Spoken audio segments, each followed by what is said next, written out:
और एक किताब मैं आपके सामने रखना चाहता हूं, और इस किताब को जब आप देखेंगे तब आपको यह समझ आएगा कि आखिर इस किताब के अंदर क्या चीज ऐसी है जो मैं आपको बताना चाहता हूं। मेरा सिर्फ इतना ही कहना है, इस किताब को देखें। इस किताब का नाम है गांधी एंड अनार्की, गांधी और अनार्की, राइट। इस किताब के लेखक कौन हैं? इस किताब के लेखक के बारे में आप जब जानेंगे तब आपको पता चलेगा। आपका नाम है सर सी शंकरन नायर, राइट। ये इस किताब के लेखक हैं। अब इस किताब के लेखक के बारे में आपको जो मैं बात बताना चाहता हूं वो भी जरा धैर्यपूर्वक सुन लीजिए। और ये क्या है?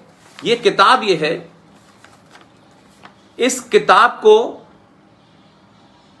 जिन साहब ने लिखा है मैंने उनको बता दिया वो कौन थे।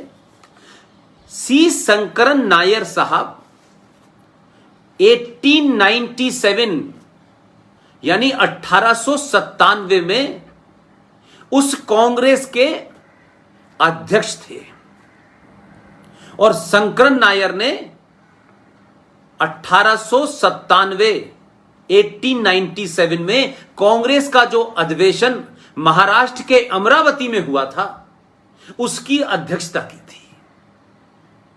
और यह साहब 1908 में मद्रास हाई कोर्ट के जज बने।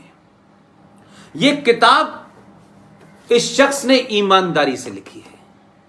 इस किताब के टाइटल से आप समझ गए होंगे, इस किताब में कोई भी नाथूराम गॉडसे के रिश्तेदार, आरएसएस की परिवार से, संघ परिवार से किसी ने नहीं लिखी। कोई उनका कंट्रीब्यूशन नहीं है। खामखा उनके दामन पे दाग लगाना ठीक नहीं है।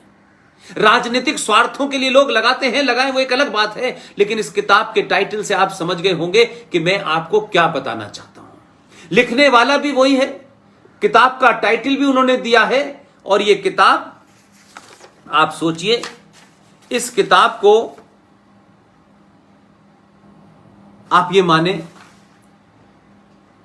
कि इसमें कई चैप्टर हैं, और इसके पेज नंबर 132 के ऊपर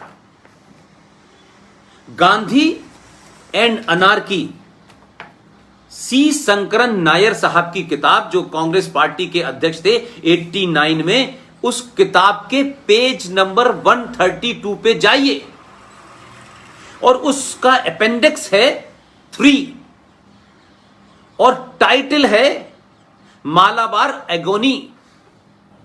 और उस चैप्टर की राइटर हैं एनी बेसेंट। उन एनी बेसेंट के इस चैप्टर में अगर आप पढ़ लेंगी तो मैं ये मानता हूं, वंदना जी, राजेश भाई और तमाम सारे पदाधिकारी, इस किताब के उस चैप्टर को पढ़ लेंगे ना, तो जो भी कुछ आपके अंदर होगी शक्ति, जितना भी गुस्सा शायद आपने अब तक जी लिया होगा, उस गुस्से के क्लाइमेक्स पे आप पहुंच जाएंगे। और आपको लगेगा कि हमने अपने देश में कैसे कैसे आदर्श बनाए हैं। मैं इसलिए कहता हूं इस देश में कि ईमानदार, बहादुर, निडर लोग उस वक्त भी थे, लेकिन क्योंकि परंपराएं दलालों, डरपोकों, कायरों को आगे बढ़ाने की थी, इसलिए बहादुर लोग पैदा होना बंद नहीं हुए। बहादुर बने और वो दूर चले गए, क्योंकि सत्ता के सुख के लिए आपको बौनों की तारीफ करना, दलालों को आगे बढ़ाना, लुटेरों की तारीफ करना, उनके बारे में किताबें लिखें, उनको महान बनाना, यह परंपरा 1947 से चल रही है। और सच बोलेंगे तो देश आपके साथ खड़ा हो जाएगा। इसलिए मैंने कहा, राजनीति एक अलग विषय है। राजनीति जिन्हें करनी है वो करें। उसमें गांधी क्या, उसमें तो बहुतों के साथ झूठ बोला जा रहा है। लेकिन इस किताब के पेज नंबर 132 के ऊपर अपेंडिक्स 3, टाइटल है Malabar agony by Annie Besant. 1 अगस्त 1921 की यह घटना है। हम सब जानते हैं 1 अगस्त 1921 को भारत में क्या हुआ था और क्यों हुआ था, इसको समझने के लिए इन्होंने लिखा है कि जो हिंदुओं का केरल के अंदर जो मोपला नाम की जगह थी, जिसे इस टॉपिक मालाबार एगोनी में कवर किया गया है, उसमें लिखा है उस वक्त जब यह झूठ और पाखंड चल रहा था इस देश के अंदर, इस देश की आजादी में तो हिंदू मुस्लिम सिख ईसाई सब मिल मिल के लड़े हैं, हिंदू मुस्लिम भाई भाई हैं, सारे धर्म बराबर हैं, यह साझा संस्कृति है, ये गंगा जमुना तहजीब है। ये सब झूठ और पाखंड उसके बाद भी गढ़े गए ताकि मेरे और आप जैसे लोगों के आंखों पर आज भी पर्दा पड़ा रहे।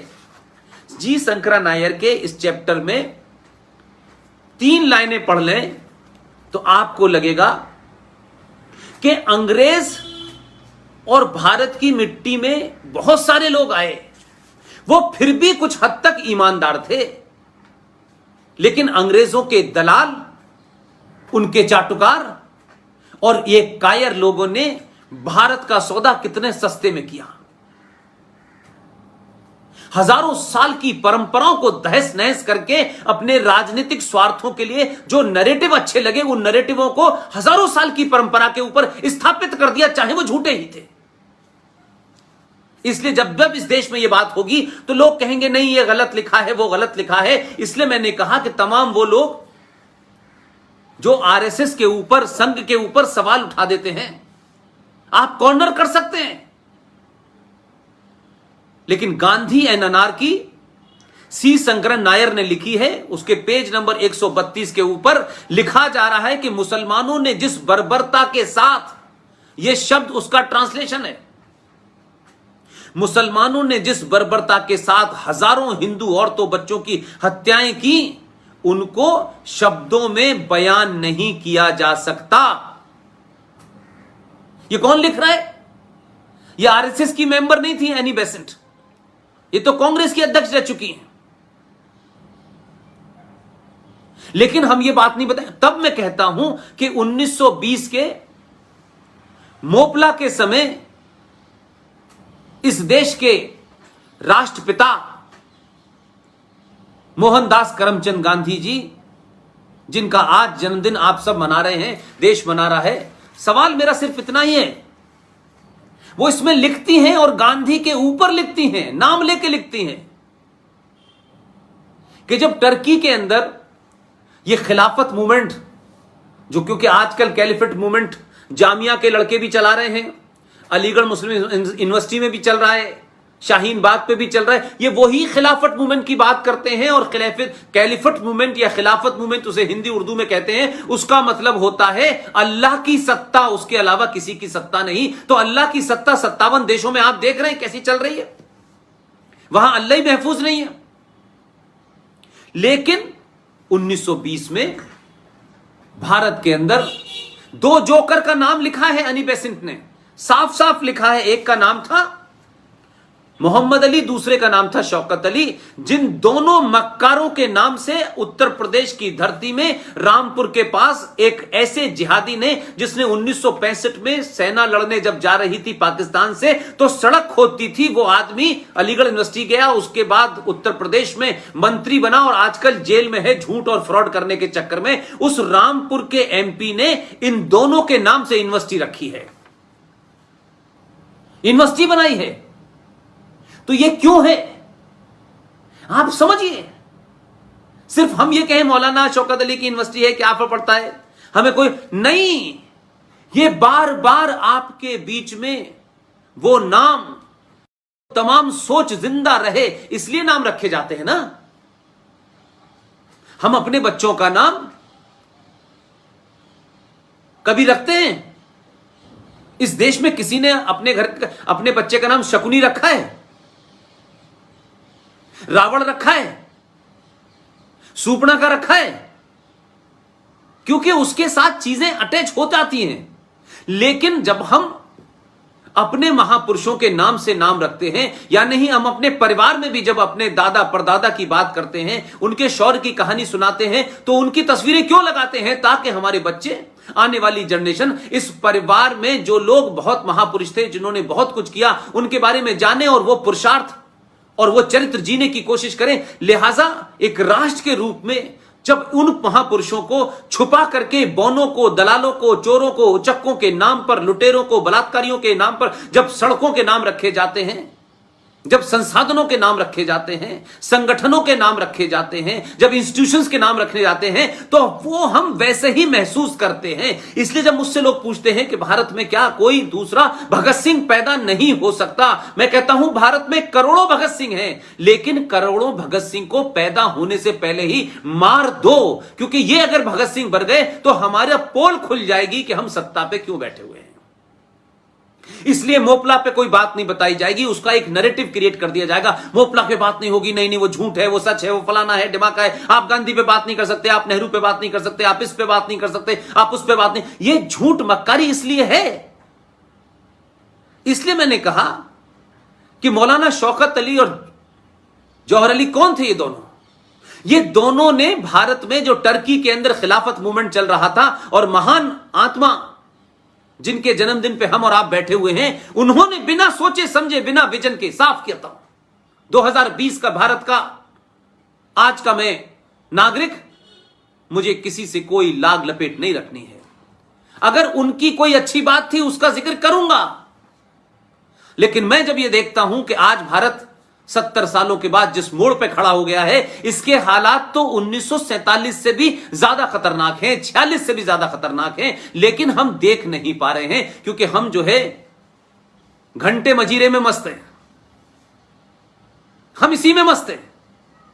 हम एक राष्ट्र के रूप में हम समझ ही नहीं पा रहे कि हमने कौन सी मीठी गोली ऐसी खा ली है जो धीरे धीरे धीरे धीरे इस देश के पुरुषार्थ को समाप्त करके लोगों को ऐसा कर दो, लोगों को इतनी दूर तक सुला दो कि लोग कभी अपने इतिहास को न जाने, अपने पुरुषार्थ को न जाने, अपने आइडियल्स को न जाने।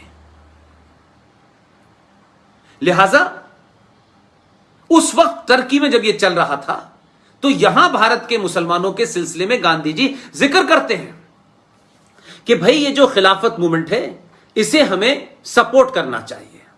यानी अगर वहां अल्लाह की हुकूमत बस रही थी, तो फिर यहां हम सपोर्ट करके कौन सी हुकूमत बसाना चाहते थे? हमने सपोर्ट क्यों किया? या तो हम उनकी आइडियोलॉजी से और उस फलसफे से एक राय थे, तो अगर हम किसी जगह बाहर सपोर्ट करेंगे और अपने देश में कुछ और करेंगे। तो आपने क्या किया कि गांधी जी ने इस देश के मुसलमानों का दिल जीतने के लिए कहा कि अगर हम खिलाफत मूवमेंट को सपोर्ट करते हैं कि टर्की में जो आंदोलन चल रहा है अल्लाह की निजाम मुस्तफा की हुकूमत बसाने का, हम इन मुसलमानों का दिल जीतेंगे ताकि ये मुसलमान भारत की जंग आजादी में और बढ़ चढ़कर हिस्सा लेगा। हमें लगता है कि मूर्खों की इस देश में कमी कभी नहीं रही, आला आला दर्जे के मूर्ख रहे। और 1920 में भारत के अंदर, केरल के अंदर जिस घटना का मैंने जिक्र किया है, यह खुल्लम खुल्ला हुई। यह 1 अगस्त 1900, जब आप 1920 में दिल जीत रहे थे, और आपने ऐसा दिल जीता, या तो आपने किसी एजेंडे या विजन लेस होने के कारण या कोई निजी स्वार्थों के चलते, आपका हम जब चरित्र के बारे में, आपके राजनीतिक डिसीजन के बारे में जब देखते हैं, तो कुछ चीजों पे सवाल हमें चाहिए। यह हो सकता है कि उनके वारिस उनके नाम से दुकानें चला रहे हैं, तो वो आ जाएंगे कुछ नए बातें लेकर के, ये ऐसा ठीक नहीं था, वैसा ऐसा ठीक नहीं था, और वो जब आपको बयान करेंगे तो ऐसे बयान करने की कोशिश करते हैं कि वो गांधी जी के साथ साथ चल रहे थे। तो उनकी बात ऑथेंटिक है, क्योंकि 70 सालों में इस देश में कुछ लोगों को विद्वान के तौर पे स्थापित कर दिया गया। इनको ये पुरस्कार मिला है, इनको पद्म विभूषण मिला है, इनको तो मैग्सेसे अवार्ड मिला। जितने अवार्ड मिलते हैं उतने ही लोगों की बुद्धता बढ़ जाती है। ये पहली बार हमने देखा।